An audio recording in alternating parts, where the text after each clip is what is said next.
आज हम जानेंगे हाइपरलूप क्या है और ये भारत में कब शुरू होगी। हाइपरलूप एक तरह का अत्याधुनिक परिवहन माध्यम है जिसमें पॉड कैप्सूल नामक वाहन लो प्रेशर वैक्यूम वाले ट्यूब में चलते हैं। इससे हवा का प्रतिरोध कम होता है और वाहन बहुत ज्यादा गति से चल सकते हैं। गति अनुमानित रूप से 1100 से 1200 किलोमीटर प्रति घंटा के आसपास हो सकती है। इस तरह के सिस्टम से समय की बचत होगी, ऊर्जा की खपत कम होगी और यात्री और माल परिवहन में गति बढ़ेगी। आईआईटी मद्रास ने 410 मीटर लंबी हाइपरलूप टेस्ट ट्रैक पूरी कर ली है, जो भारत की पहली ऐसी ट्रैक है। टेस्ट ट्रैक का इस्तेमाल किया जा रहा है टेक्नोलॉजी वैलिडेशन के लिए, यानी कि यह देखा जा रहा है कि सिस्टम कैसे काम करेगा। सरकार अब 40 से 50 किलोमीटर की हाइपरलूप कॉरिडोर बनाने पर गंभीर है, जिसका उपयोग कमर्शियल रूप से होगा। चेन्नई मद्रास परिसर आईआईटी मद्रास टूटी हाइपरलूप में कई पार्टनरशिप हुई हैं ताकि टेक्नोलॉजी को विकसित किया जा सके।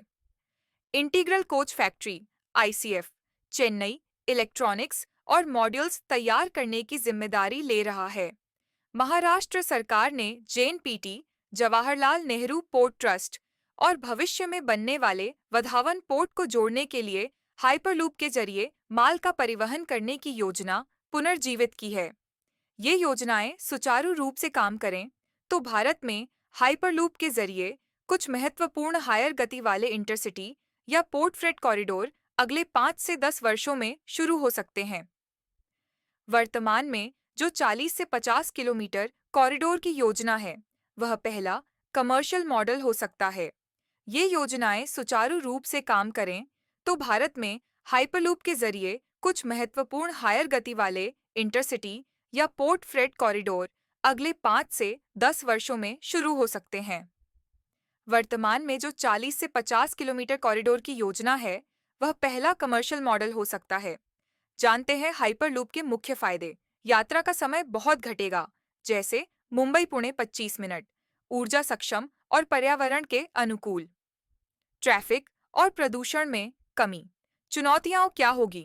वैक्यूम ट्यूब को लंबे समय तक स्थिर रखना कठिन, लागत बहुत ज्यादा, जमीन निर्माण तकनीक, सरकारी अनुमति और भूमि अधिग्रहण में समय लगता है। हाइपरलूप को लेकर भविष्य कैसा होगा?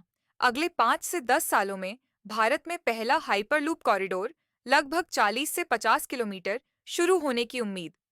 आगे चलकर मुंबई पुणे, दिल्ली जयपुर और चेन्नई बेंगलुरु जैसी रूट्स पर भी संभव है।